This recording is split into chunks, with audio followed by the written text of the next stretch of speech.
back again. It can happen. So that can happen with a good baritone, as I said.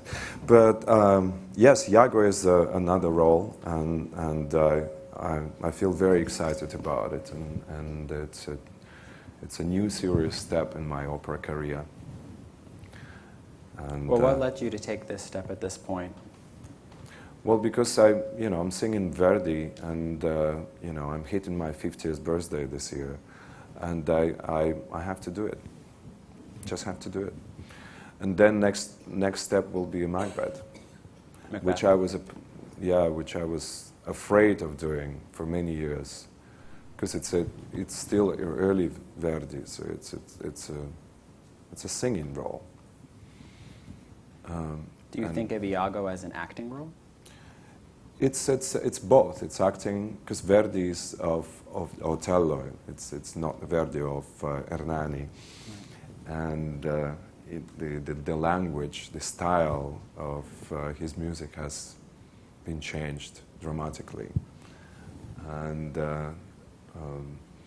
along with the beautiful lines and legato and cantilena that is required to sing this role, there's a lot of recits and speaking like, and you have to really color your voice and your phrasing into something different. And I have a little of experiences to sing this way, because something like Simone Boccanegra has been written by Verdi with the different times. He wrote it in his early age. Then he had added a lot of a new music when he was already a late Verdi. So it reminds me of a little Otello, the council chambers scene, where Simone is portrayed as a huge and impressive political figure. And this is the style of Otello's Verdi. So I know it a little. And also, many years ago, I have done the role of the opera of Masnadieri. And what was the role? I kind of forgotten it. The baritone role is one of the. It's very Iago-like, and I was singing it 10 years ago. Last time I sang it at Covent Garden, so that was my first experience of singing. Moving towards Iago. And what do you think the biggest challenge will be with Iago? Francesco. That's the role of Francesco, sorry. I'm nervous. Excuse me. What do you think the biggest challenge of Iago will probably be?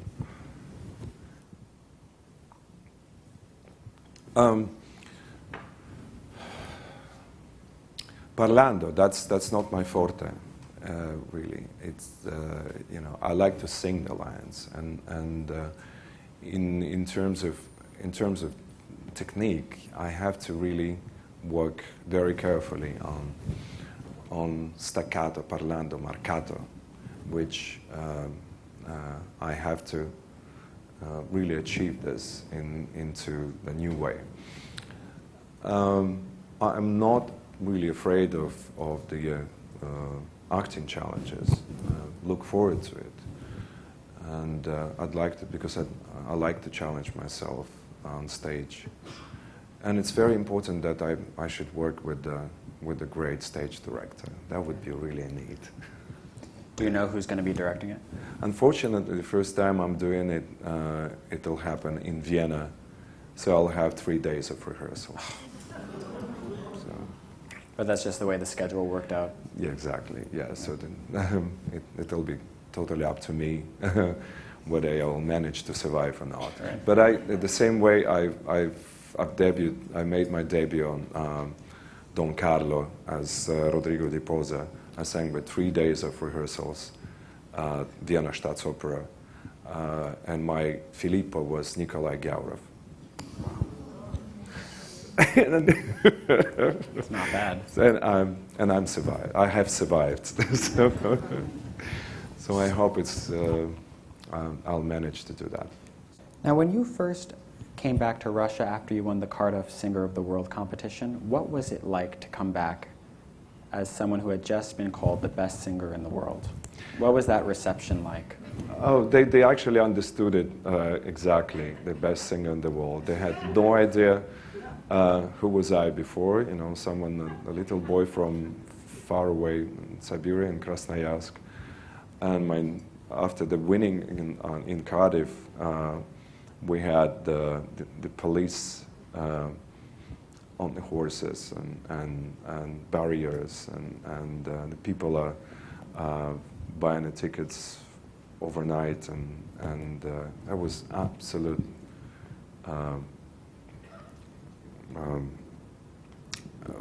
hysteria. Yeah. Because also at that time, it was 1989, and people wanted to believe into some kind of miracle or messiahs or stuff like that. So I remember people sitting in my concerts get into a kind of a trance and sleeping and shaking their heads and meditating, and so that's the way it used to be. I don't see anyone anymore. But they really it's fascinating for anyone. I mean, look at the American Idol nowadays, and so on. People want to wake up next morning and be famous and be recognized, and that's the idea of. I'm sure that many of talented young artists are dreaming about it. You said when you got back, when you and I spoke last year, you said you didn't charge high fees for several years in Russia after you won the Cardiff. No. Why was that? No, because I simply couldn't, because first of all, they couldn't pay, and in order to get to be paid, you had to deal with the new Russians whose hands are not necessarily always clean.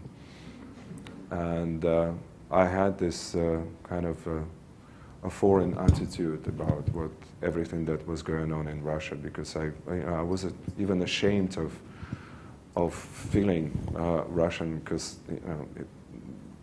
the country had collapsed and people were in total despair, living for quite a few years, and that was not pleasing me at all. But at the same time, I enjoyed performing for Russians, because it was, to me, it was like an exam. Each time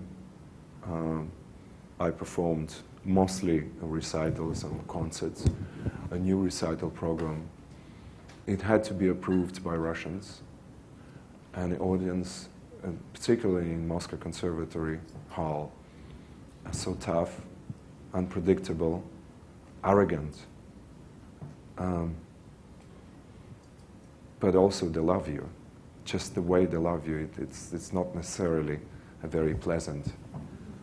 And you feel it. You feel this weight on your shoulders, and it always affects you singing.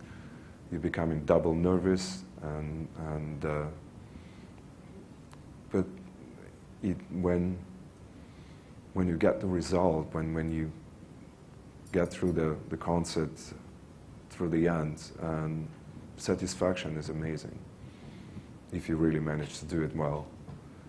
So in order to keep challenging myself in such way, I would rather pay that money to everyone.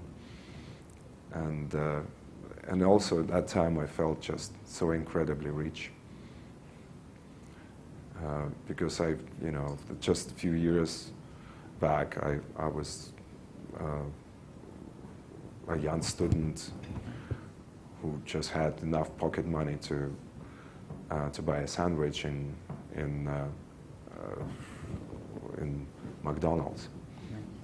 And my first fees were just like a shower to me, a shower of money. So I remember I was a main attraction for hundreds and hundreds of people into New Russia. I had a lot of guests every day in my home in Moscow that time, just visiting and looking at me. That was amazing. So I just thought that it would be that it was really appropriate to do this way. Thank you. Well, thank you, Dmitri.